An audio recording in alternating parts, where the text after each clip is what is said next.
Assalamualaikum warahmatullahi wabarakatuh. Halo semuanya. Di sini kami akan mempresentasikan hasil dari tugas kelompok yang bertemakan pemrograman berorientasi objek dengan anggota saya sendiri, Rere Cahya Regina, dan ada rekan saya yang akan melanjutkan penjelasan selanjutnya, yaitu ada Istiqomah dan Ripka Kusuma. Langsung saja ke tahap awal, yaitu pengertian dari pemrograman berorientasi objek. Nah, jadi apa sih pemrograman berorientasi objek itu? Pemrograman berorientasi objek itu yaitu suatu metode pemrograman yang berorientasi pada objek tentunya. Nah, tujuannya itu yaitu untuk mempermudah pengembangan program dengan cara mengikuti model yang telah ada di kehidupan sehari-hari. Selanjutnya, ada jenis pemrograman. Jenis pemrograman ini terdiri dari dua, yaitu yang pertama ada pemrograman terstruktur. Pemrograman terstruktur ini yaitu proses untuk mengimplementasikan urutan langkah untuk menyelesaikan suatu masalah dalam bentuk program. Yang kedua, ada pemrograman prosedural, yaitu metode pemrograman berupa baris-baris perintah yang dieksekusi secara urut, mulai dari baris atas hingga bawah. Nah, pada metode ini, semua data dan kode digabung menjadi satu bagian dalam satu program. Contoh bahasa pemrograman prosedural yaitu ada TurboProlog, C Pascal, Delphi, dan Borland Delphi. Selanjutnya, di slide selanjutnya ada sifat pemrograman struktural. Sifat pemrograman struktural ini kurang lebih ada 6. Yang pertama, membuat teknik pemecahan masalah yang logis dan sistematis. Yang kedua, membuat algoritma yang efektif, efisien, dan sederhana. Yang ketiga, pemrograman disusun dengan logika yang mudah dipahami. Jadi, apabila kita belajar ini tidak sulit. Bahkan pada metode pemrograman struktural ini akan sangat mudah dipahami. Yang keempat, tidak menggunakan perintah goto.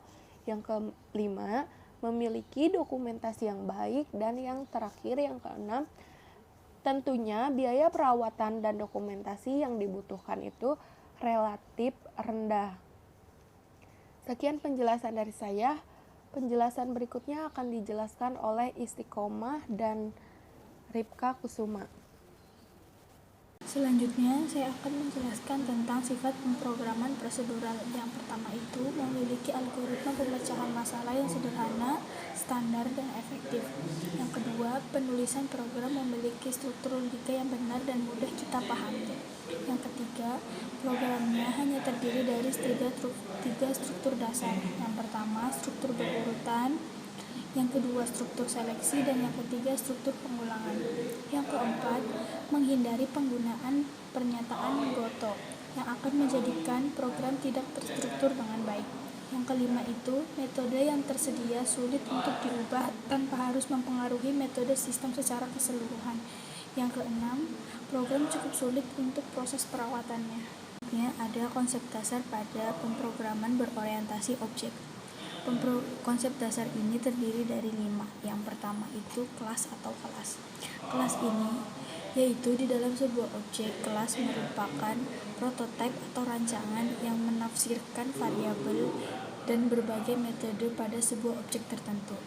Yang kedua itu ada objek. Objek ini yaitu kumpulan perangkat lunak yang terdiri dari metode-metode dan variabel yang saling berkaitan. Yang ketiga itu ada metode atau metode, yaitu suatu operasi berupa fungsi-fungsi yang dapat dikerjakan oleh suatu objek. Metode didefinisikan pada kelas namun dipanggilnya melalui sebuah objek. Yang keempat itu ada abstraksi. Abstraksi yaitu kemampuan dari sebuah program untuk melewati aspek informasi yang diproses, atau bisa juga disebut sebagai kemampuan untuk memfokuskan pada intinya. Yang kelima itu ada ekskapsulasi. Ada enkapsulasi. Enkapsulasi ini yaitu sebuah bentuk di mana pengguna dari sebuah objek tidak dapat mengganti atau mengubah memodifikasi suatu keadaan dari sebuah objek dengan cara yang tidak layak. Perkenalkan, nama saya Rifkan Wafianti, saya dari Komputerisasi Akuntansi Angkatan 2020. Di sini saya akan mempresentasikan materi tentang dasar-dasar pemrograman berorientasi objek atau bisa disingkat dengan PBO. Sebelumnya, teman-teman saya sudah menjelaskan tentang yang pertama jenis pemrogramannya, kedua sifat pemrograman struktural dan prosedural, yang ketiga konsep dasar dari PBO itu sendiri, keempat metode pemrograman, dan sekarang saya terakhir akan menjelaskan tentang mengidentifikasikan compiler, interpreter, dan editor. Di sini saya akan menjelaskan tentang mengidentifikasi compiler, interpreter, dan editor. Yang pertama, ada compiler. Compiler adalah sebuah perangkat lunak atau software yang menerjemahkan kode sumber atau source code, sebuah pemrograman komputer ke dalam kode objek atau objek kode atau file binary. Jadi, compiler ini menghasilkan file baru, yaitu file objek atau file binary dari file kode sumber. Nah, program yang dibangun oleh compiler berjalan lebih cepat dibandingkan dengan program yang diproduksi oleh interpreter. Nah, contoh bahasa pemrograman yang menggunakan compiler adalah Visual Basic, Visual Delphi, dan Pascal. Yang kedua, ada interpreter.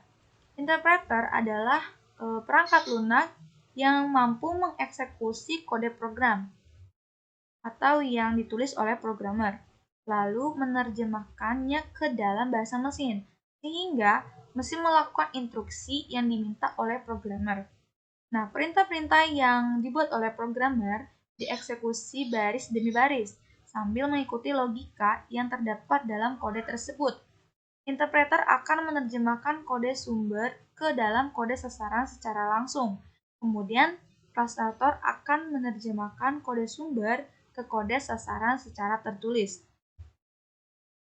Nah, Java yang dijalankan menggunakan interpreter yaitu Java Virtual Machine atau JVM. Nah, hal ini menyebabkan search code Java yang telah dikomplikasi menjadi Java Bytecodes dapat dijalankan pada platform yang berbeda-beda. Nah, yang ketiga ada editor.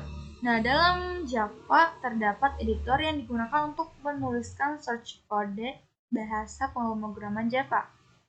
Editor tersebut harus mampu menyimpan file dengan ekstensi Java, yang merupakan ekstensi dari file untuk menyimpan source code bahasa pemrograman Java. Terdapat dua kelompok editor dalam Java, yaitu Text Editor dan Integrated Development Environment atau EDA. Beberapa contoh editor yang bisa dipakai. Kita lihat apa saja. Contoh editor yang bisa dipakai. Yang pertama ada Notepad++. Itu adalah salah satu ancient text editor yang sangat populer di OS Windows, lightweight, dengan dukungan plugin yang banyak sehingga membuat Notepad++ menjadi aplikasi text editor yang powerful. Yang kedua ada NetBeans. NetBeans adalah IDE yang bagus. Dalam NetBeans terdapat UI builder yang sudah built-in yang dikembangkan dalam Java dan compatible untuk berbagai platform. Yang ketiga ada Eclipse. Nah, Eclipse adalah IDE yang bagus juga open source. Eclipse dikembangkan dengan Java yang banyak digunakan untuk kepentingan komersial dan individu, juga compatible untuk berbagai platform. Selain punya banyak dukungan plugin tambahan untuk memperluas pengembangan yang dibutuhkan, juga terdapat highlight untuk compiling error. Selanjutnya ada gcreator. Gcreator adalah IDE yang bagus dan mudah digunakan. Berbeda dengan sebelumnya, IDE ini dikembangkan dalam C++, bukan dengan Java. gcreator hanya tersedia untuk platform Windows. Yang terakhir, ada BlueG, atau IDE yang sederhana, boleh digunakan untuk konsep pemrograman Java dan juga terdapat Kakas UML.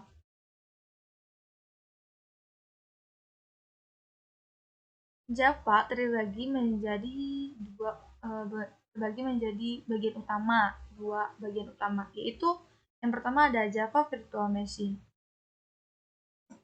Java Virtual Machine atau JVM. Yang kedua, ada Java Application Programming Interface atau Java IPA. Nah, dari selain ini ada microsystem sebagai pengembangan software Java membagi arsitektur Java menjadi 3 bagian, yaitu yang pertama ada interface Java untuk aplikasi berbasis web. Yang kedua ada standar Java. Ini adalah yang biasa dikenal sebagai bahasa Java. Yang ketiga ada micro Java atau merupakan subset dari standar Java. Dan salah satu aplikasi yang banyak dipakai oleh wireless device atau mobile device. Selanjutnya, nah di sini ada saya akan menjelaskan beberapa fitur yang disediakan oleh Java. Yang pertama, ada JVM atau itu adalah JVM adalah sebuah mesin imaginer atau maya yang bekerja dengan menyerupai aplikasi pada sebuah mesin nyata. Nah, JVM menyediakan spesifikasi hardware dan platform perangkat keras yang dapat mengcompile semua program Java. Program ini dikompilasi menghasilkan satu berkas bitcode. Yang kedua ada Jailbreak Collection. Nah, Jailbreak Collection ini bertanggung jawab untuk mengosongkan memori. Pengosongan memori ini terjadi secara otomatis selama masa aktif dari pemrograman Java. Nah, programmer dibebaskan untuk dari beban mengalokasikan kembali memori itu sendiri. Yang terakhir ada kode security. Nah, kode security ini terimplementasi pada Java melalui penggunaan Java Runtime Environment. Nah, Java menggunakan model pengalaman 3 lapis untuk melindungi sistem dari understand Java code. Nah, yang pertama itu ada class leader yang menangani pembuatan kelas Java ke runtime interpreter. Yang kedua ada bitcode preview, membaca bitcode sebelum dijalankan dan menjamin bitcode ini memenuhi aturan-aturan dasar dalam bahasa Java. Yang ketiga ada manajemen keamanan yang menangani keamanan tingkat aplikasi dengan mengendalikan apakah program berhak mengakses sumber daya seperti sistem file, port jaringan, proses eksternal, dan sistem window. Oke, materi selesai. Jadi Java SDK dan NetBeans ini diperlukan ketika mulai membuat program dengan bahasa pemrograman Java. Nah, Java SDK adalah platform dasar Java yang diperlukan agar komputer atau laptop dapat digunakan untuk mengeksekusi kode-kode program bahasa Java. Sedangkan NetBeans adalah aplikasi editor terpadu atau EDA, Integrated Development Environment, yang akan banyak mempermudah dalam membuat aplikasi karena menyediakan kontrol-kontrol visual yang penting dalam pemrograman desktop. Oke, sekian yang bisa saya sampaikan dari materi ini. Cukup sekian yang bisa saya sampaikan, yang bisa saya presentasikan. Jika ada perkataan yang mungkin salah dan penjelasan saya kurang dimengerti, tolong dimaafkan. Sekali lagi saya minta maaf. Saya ucapkan terima kasih. Selamat pagi.